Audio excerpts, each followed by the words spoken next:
Segmento 1. La riqueza no comienza en el bolsillo, comienza en la cabeza. Se puede tener el mejor sueldo del mundo, pero si la mente sigue programada para la escasez, para la aprobación externa o para el consumo inmediato, ese dinero se escurre entre los dedos como agua. Por eso el primer paso no es abrir una cuenta de inversión ni comprar un curso de bolsa, sino sentarse frente al espejo y preguntarse quién es uno realmente con el dinero. La vida es un espejo.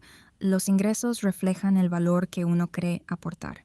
La salud refleja las rutinas. La paz mental refleja los pensamientos constantes. No se pueden esperar resultados diferentes siendo la misma persona que los generó. Jim Rohn lo dejó claro. No se obtiene más por querer más, sino por convertirse en más. Los sueños sin disciplina son solo deseos que no transforman nada. La regla de oro es dejar de preguntar cuánto quiero ganar y empezar a preguntar en quién necesito convertirme para merecerlo. Esa transformación empieza con las palabras que se usan a diario. Las leyes judías enseñan que cada palabra crea una realidad. Si una persona se repite que no sirve para nada, que el dinero es malo, que la gente rica es corrupta o que nunca va a salir adelante, está firmando un contrato interno que su mente subconsciente cumplirá al pie de la letra. Para romper ese ciclo hace falta decretar lo opuesto desde el primer minuto del día, no como una afirmación vacía, sino como una declaración de intenciones consciente y repetida. El poder de la lengua es real porque moldea la percepción y la percepción moldea las decisiones. Pero las palabras no bastan si no se expande el recipiente que las recibe. La tradición judía habla del kli, la vasija interior, y enseña que no importa cuánto dinero llegue a la vida de alguien, si su capacidad para retenerlo y gestionarlo es pequeña. Expandir esa vasija se logra con dos prácticas, la gratitud consciente y la acción generosa. La gratitud no es un consejo espiritual barato, es un entrenamiento de la atención para reconocer lo que ya se tiene y dejar de operar desde la carencia. Quien se acuesta cada noche agradeciendo lo bueno que ya está presente, entrena a su cerebro para buscar más de eso y dar, ya sea tiempo, conocimiento o apoyo, sin esperar nada a cambio, abre la palma cerrada del miedo y permite que la abundancia vuelva a circular. El dinero es energía y la energía estancada se pudre. Florence Scovel Shinn lo confirma desde otro ángulo cuando habla de sostener un pensamiento, una imagen o una emoción de abundancia con una atención plena y sostenida sin que la duda la interrumpa. No se trata de magia, se trata de entrenar la atención. La mente es como un jardín. Todo lo que se planta crece. Si se planta miedo, se cosecha miedo. Si se planta certeza, se cosecha certeza. La dificultad no está en entenderlo, sino en sostener ese pensamiento elevado sin que la ansiedad lo derribe. El paso siguiente es actuar como la versión abundante de uno mismo, no esperar a tener el dinero para sentirse rico, sino sentirse rico primero para que el dinero tenga un lugar donde llegar. Salomón resumió este camino en 7 principios. El primero es que la sabiduría vale más que el oro. Antes de buscar dinero o iniciar un negocio, la primera inversión debe ser en uno mismo, estudiando, preparándose, adquiriendo el conocimiento que perdura. El segundo es la visión. Donde no hay visión, el pueblo se desenfrena, y usar la imaginación para trazar la vida deseada, escribiendo las metas en números concretos, le indica a la mente cuál es el objetivo. El tercero es cuidar las palabras, porque la vida y la muerte están en el poder de la lengua. El cuarto es el trabajo diligente frente a la negligencia. No se buscan atajos, se trabaja con inteligencia y disciplina. El quinto es la influencia del círculo cercano. El que anda con sabios será sabio. El que se junta con necios será quebrantado. El sexto es la planificación estratégica. Los planes bien pensados son pura ganancia, los apresurados, puro fracaso. Y el séptimo es entender que la bendición enriquece sin añadir tristeza, combinando la fe con la acción y la preparación. Maquiavelo añade una capa más fría que complementa esta base espiritual. La riqueza también es poder, y el poder no se construye buscando aprobación. Soltar la necesidad de aplauso es el primer cambio de mentalidad. El estratega no pregunta qué pensarán de él, sino si sus decisiones fortalecen su posición o su independencia. El segundo es administrar el tiempo como el recurso más valioso, porque cambiar horas por un salario directo sin construir activos mantiene atrapado a cualquiera. El tercero es dominar la percepción. El mundo no trata a las personas según lo que valen en silencio, sino según lo que percibe de ellas, y la comunicación, la reputación y el uso estratégico del silencio son activos cruciales. El cuarto es ejercer soberanía absoluta sobre los propios recursos, controlando lo que sale antes que lo que entra. El quinto es ver la naturaleza humana sin ilusiones, entendiendo que la gente se mueve por intereses y alineando incentivos con inteligencia. El sexto es elegir el respeto por encima del deseo de ser querido, porque quien necesita ser amado por todos teme poner límites y cobrar lo que vale. Y el séptimo es gobernar sobre uno mismo, porque la pobreza profunda no es falta de recursos, sino falta de control sobre las emociones, los impulsos y los miedos. Esa es la base mental sobre la que se sostiene todo lo demás. Sin esta capa, los hábitos y las estrategias se desmoronan. Con ella, cualquier herramienta financiera se convierte en un instrumento al servicio de la libertad y no en una muleta para la ansiedad. Segmento 2.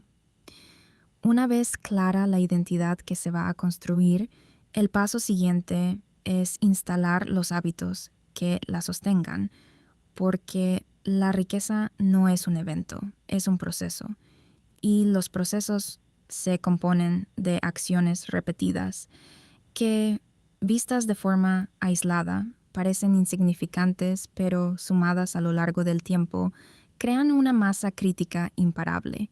El primer hábito, el más difícil de adoptar porque va contra todo lo que la sociedad enseña, es pagarse a uno mismo primero antes de pagarle a nadie más. La mayoría de las personas reciben su sueldo y automáticamente lo distribuyen entre renta, comida, transporte, salidas y deudas. Y lo que sobra, si sobra, lo ahorran. Ese es un error estructural. Quien construye riqueza hace lo opuesto.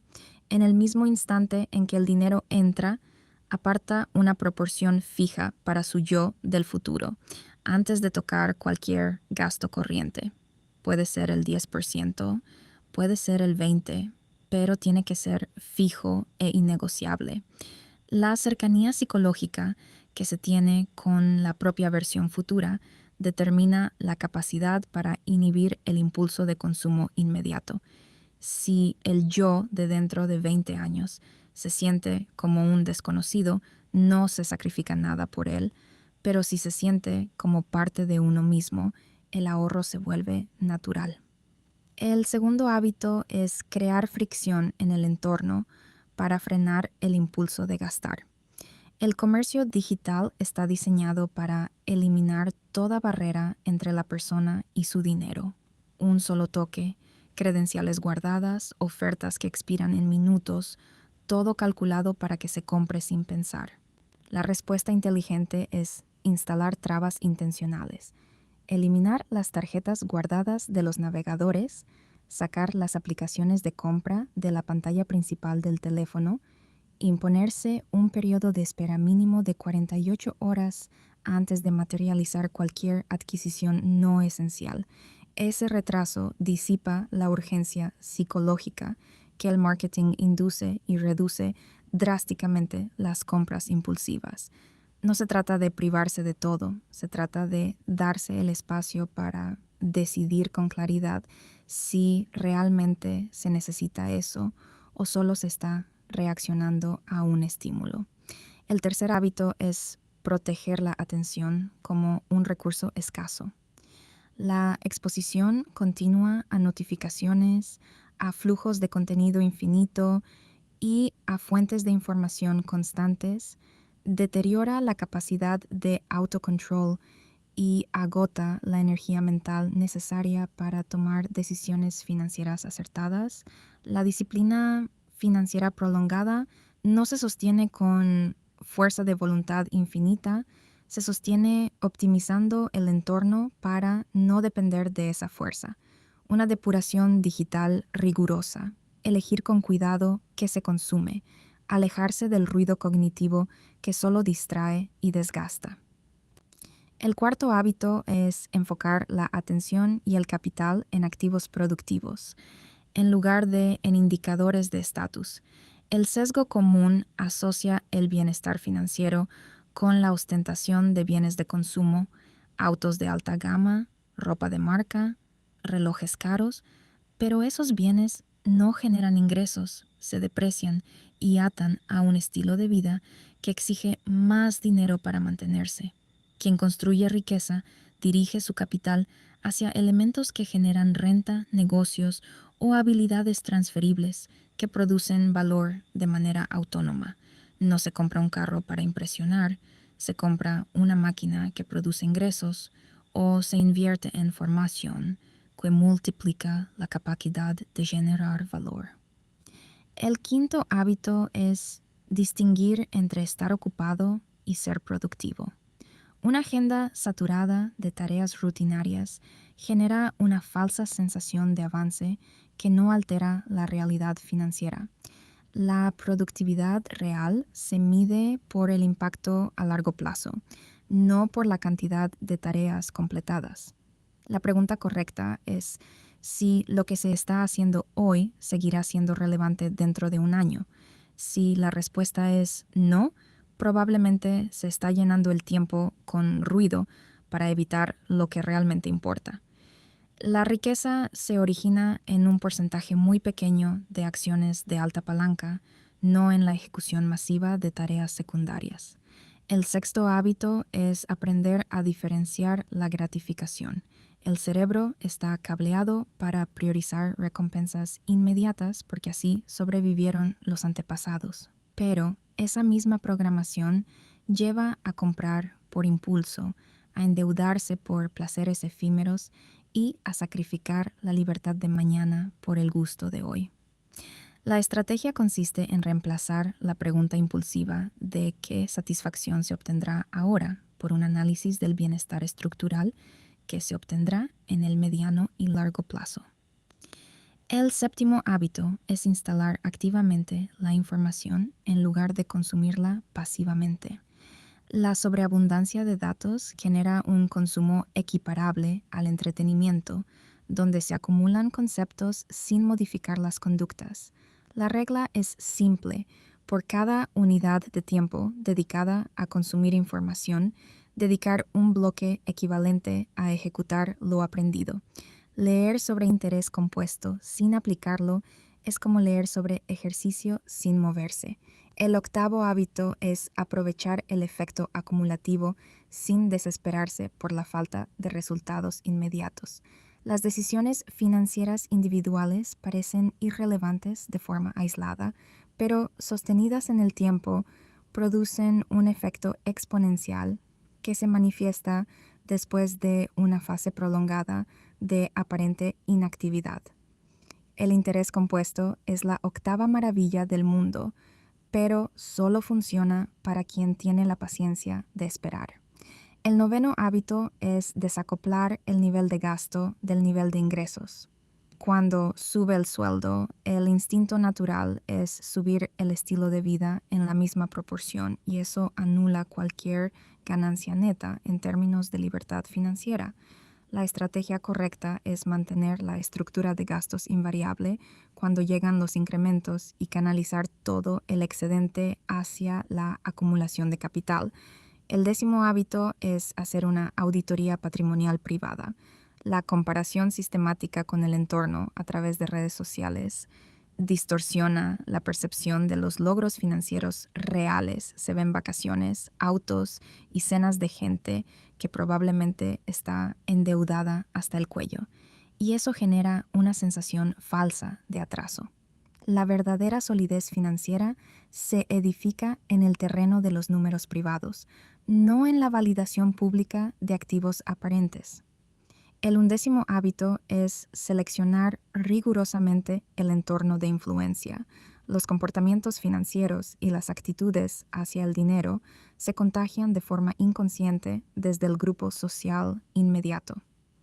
Si los 5 amigos más cercanos viven al día y ven el dinero como algo que siempre falta, esa perspectiva termina contagiándose. No hace falta abandonar a los amigos, pero sí complementar el círculo con referentes, reales o digitales, que modelen los estándares de conducta que se desean alcanzar. El 12º hábito es obsesionarse con la creación de valor y el desarrollo del activo principal, que es uno mismo. La focalización exclusiva en el rendimiento de instrumentos externos desvía la atención del verdadero motor de generación de recursos. Optimizar de forma continua las capacidades de comunicación, resolución de problemas y especialización técnica es la inversión más rentable de todas, porque el capital fluye de manera natural hacia quienes son capaces de aportar soluciones eficientes al mercado.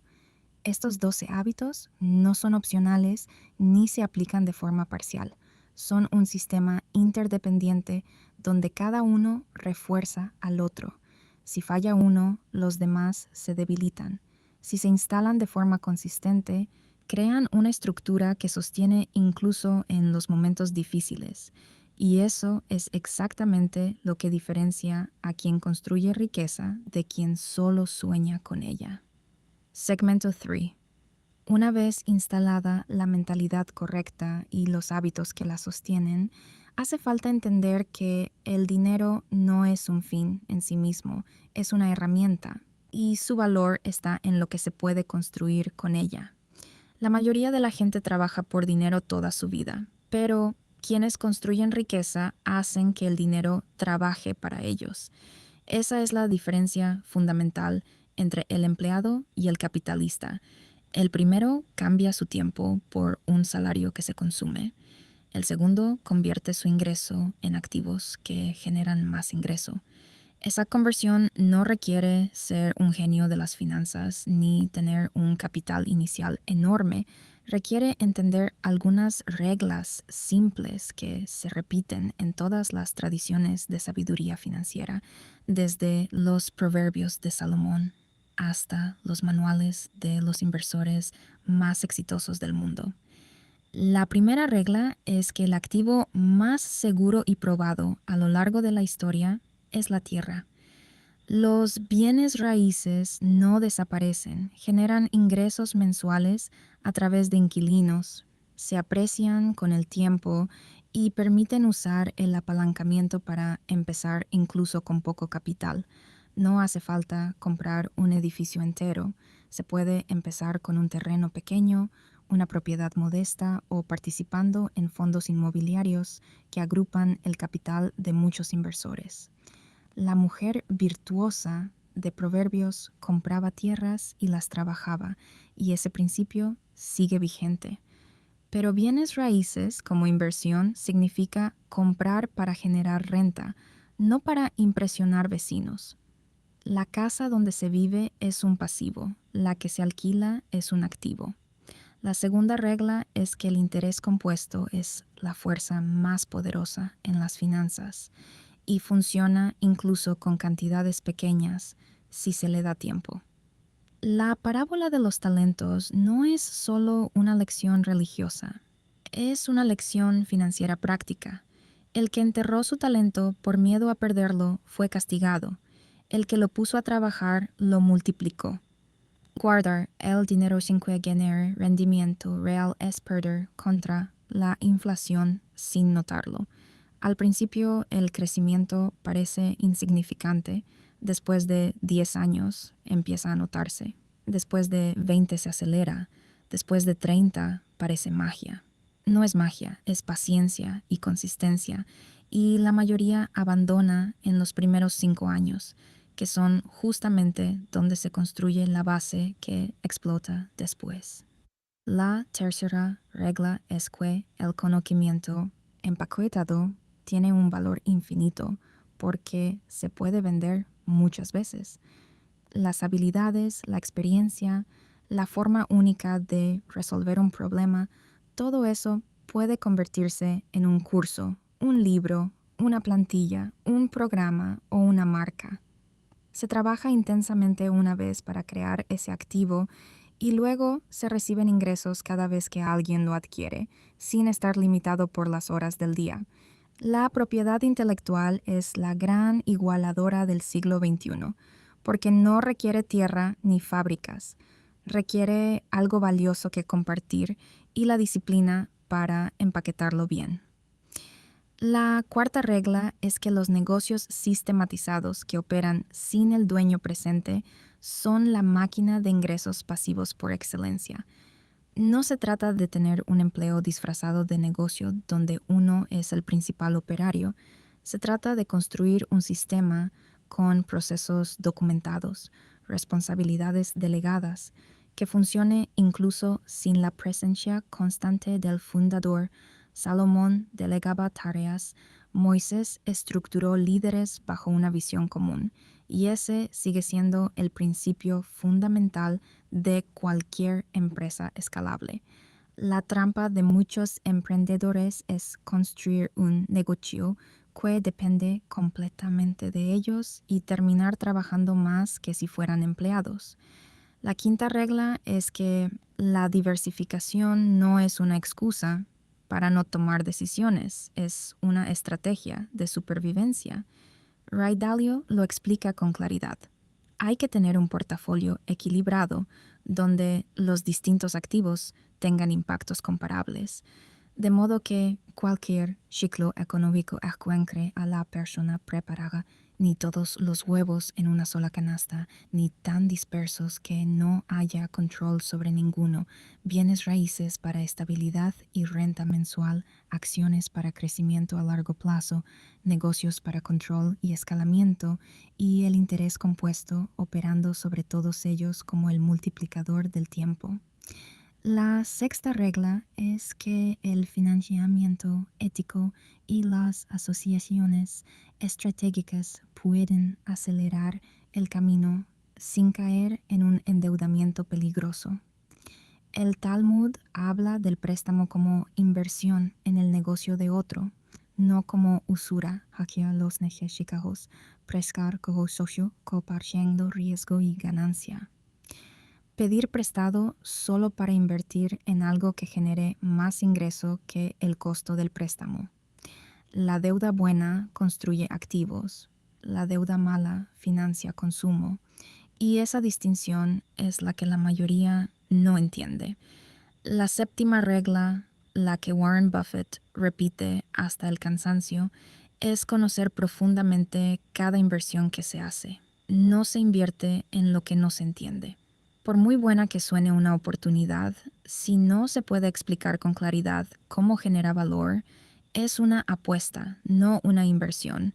Y en el mundo de las apuestas, la casa siempre gana. La octava regla es que la riqueza real no se construye con atajos ni golpes de suerte. Es un proceso gradual, silencioso y muchas veces aburrido. La mayoría de los millonarios hechos a sí mismos no tienen historias espectaculares de la noche a la mañana, tienen décadas de disciplina, ahorro consistente, inversiones prudentes y paciencia. La construcción de riqueza es como plantar un árbol. Los primeros años no se ve nada porque las raíces se están afirmando, luego crece lento y luego, de repente, da sombra y frutos. Segmento 4. Tener la mentalidad correcta y conocer las estrategias no sirve de nada si se siguen cometiendo los errores que la clase media repite generación tras generación. Son errores de comportamiento, de percepción y de prioridades, y lo más peligroso es que la sociedad los normaliza, incluso los celebra y los convierte en el estándar de lo que significa tener éxito. El primero y más destructivo es vivir para impresionar a los demás, gastar dinero que no se tiene en marcas, autos del año o cenas lujosas, solo para validar una imagen ante personas que ni siquiera pagan las cuentas propias. El estatus es el impuesto que los pobres pagan para parecer ricos. Quien realmente construye riqueza no necesita un reloj caro para sentirse valioso.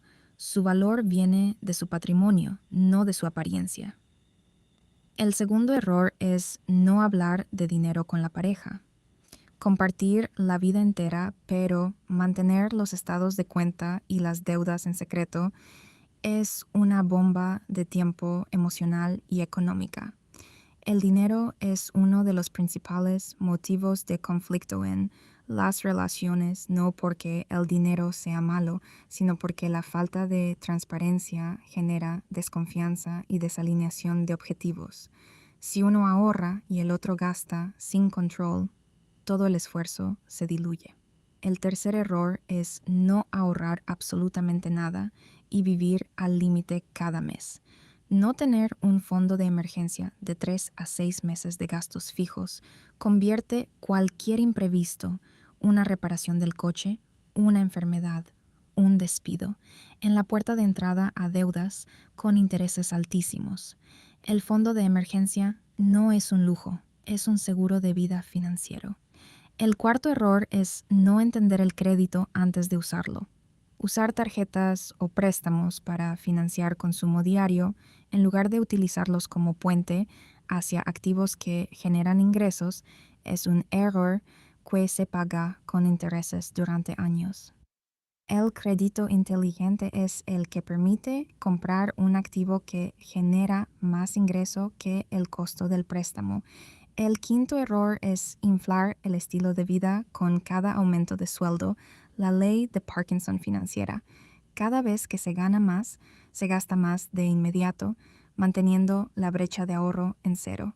La clave para salir de esa trampa es mantener el estilo de vida constante cuando aumentan los ingresos y canalizar todo el excedente hacia el capital. Es la diferencia entre parecer rico y ser rico. El sexto error es criar a los hijos fuera del nivel real de la familia. Colegios carísimos, tecnología y lujos financiados con deudas y estrés, bajo la premisa de darles lo que uno no tuvo. Los hijos que crecen con todo resuelto no desarrollan la resiliencia ni la disciplina necesarias para construir su propio camino y aprenden que el dinero llega fácil y que el esfuerzo no es necesario. En lugar de lujos, la educación financiera y la oportunidad de ganarse las propias cosas son un legado que dura generaciones. El séptimo error es depender de una sola fuente de ingresos. Sostener la estabilidad económica sobre un solo empleo en un mundo tan volátil es la posición más frágil posible. Tener 2, 3 o 4 fuentes de ingreso, aunque sean pequeñas, da un margen de seguridad que un solo sueldo no puede dar.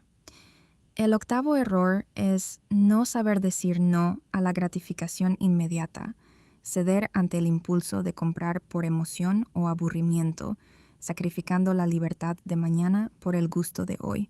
Es el error más humano porque va contra la biología, pero la diferencia entre quien construye riqueza y quien no la construye es precisamente la capacidad de posponer el placer. El noveno error es estancarse profesionalmente y abandonar el aprendizaje, creer que el título universitario fue el destino final y no la herramienta de entrada. El conocimiento se deprecia más rápido que un auto nuevo y quien no se actualiza retrocede. El 10º error es jubilarse mentalmente antes de construir el patrimonio necesario, desconectarse de las finanzas a los 50 años confiando ciegamente en pensiones públicas insuficientes. La única pensión segura es la que cada quien construye con sus propios ahorros e inversiones. El 11º error es confundir activos con pasivos. Llamar inversión a cosas que sacan dinero del bolsillo constantemente, como el auto del año o remodelaciones excesivas, en lugar de comprar lo que pone dinero en él. Una casa donde se vive es un pasivo porque genera gastos de mantenimiento e impuestos sin dar un ingreso directo. Una casa que se alquila y da renta mensual, es así, es un activo. El 12º error es ignorar los impuestos y regalarle dinero al fisco desconociendo las reglas fiscales y perdiendo la oportunidad de deducir gastos o aprovechar beneficios legales de manera legítima.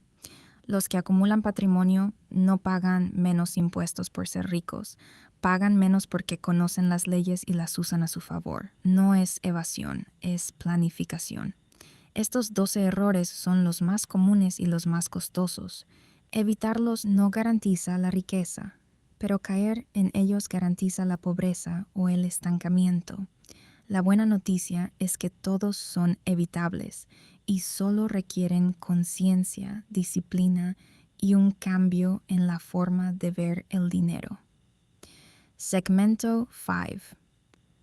Todo lo anterior, mentalidad, hábitos, estrategias y errores, se ordena en una secuencia que no se puede saltar. La mayoría de la gente quiere empezar por la construcción de activos sin haber instalado la base y por eso se estrella. La primera fase es el cambio de identidad. Antes de hacer cualquier cosa con el dinero, hay que cambiar quién se es respecto a él. No se trata de decir soy rico y ya.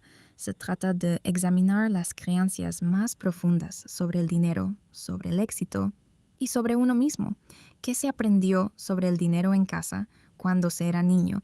Si se escuchó que el dinero es difícil de conseguir, que los ricos son corruptos, que el dinero es la raíz de todos los males.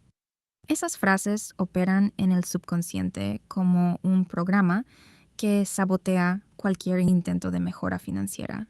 Y hay que identificarlas y reemplazarlas conscientemente. No se puede construir sobre una base con grietas. Esta fase también incluye elegir el entorno. C es el promedio de las 5 personas con las que más tiempo se pasa y aunque no hace falta dejar a los amigos, sí conviene complementar el círculo con referentes que eleven en lugar de anclar en la mediocridad. Esta fase puede tomar semanas o meses, pero no se salta.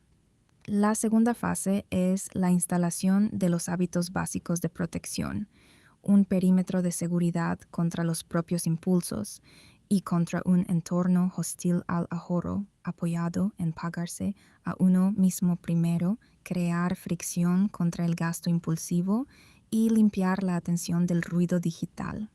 A esto se suma construir un fondo de emergencia de 3 a 6 meses de gastos fijos antes de cualquier inversión.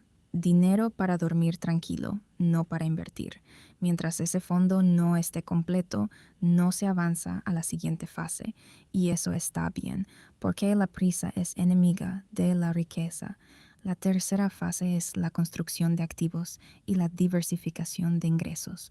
Con el fondo de emergencia y los hábitos instalados, el excedente mensual empieza a ponerse a trabajar primero en algo tangible y comprensible, siendo los bienes raíces la opción más probada, ya sea propiedad directa, terrenos pequeños o fondos inmobiliarios. Después, en propiedad intelectual, algo que se crea una vez y se vende muchas veces. Luego, en un negocio sistematizado, con procesos documentados y delegación real, no un empleo disfrazado, o hay solo al final en el mercado financiero, acciones, fondos indexados y bonos, después de tener una base sólida de activos tangibles. Junto con esto, diversificar las fuentes de ingreso sin dispersar la atención. Una fuente sólida vale más que 5 a medio hacer. La cuarta fase es la gestión del riesgo y la protección del capital, la que separa a quienes mantienen la riqueza de quienes la pierden. Una vez que hay activos e ingresos diversificados, la prioridad deja de ser crecer más rápido y pasa a ser no perder lo construido, no invertir en lo que no se entiende, evitar el apalancamiento excesivo, revisar los números cada mes, sin obsesionarse, pero sin descuidarse, y dedicar tiempo o dinero a la planificación fiscal para proteger el patrimonio de futuros impuestos o disputas. La quinta fase es la paciencia y la consistencia a largo plazo, la más difícil porque no da resultados inmediatos. Después de instalar todo lo anterior, el trabajo principal es esperar y sostener.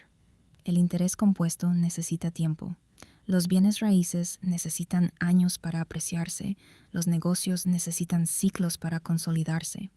La mayoría abandona en esta fase porque no ve el crecimiento explosivo que esperaba, y es precisamente en la aparente calma donde se construye la base del salto exponencial. Aquí entra también el principio de actuar como quien ya se quiere ser, no desde la carencia, sino desde la certeza, agradeciendo lo que ya se tiene y actuando desde la confianza. Y por último, no compararse con nadie más que con uno mismo. Las redes sociales están llenas de vidas inventadas y la única métrica real es el progreso interno, cuánto se ha ahorrado, cuánto se ha aprendido, cuánto se ha crecido como persona. Eso no se publica, pero es lo único que realmente importa.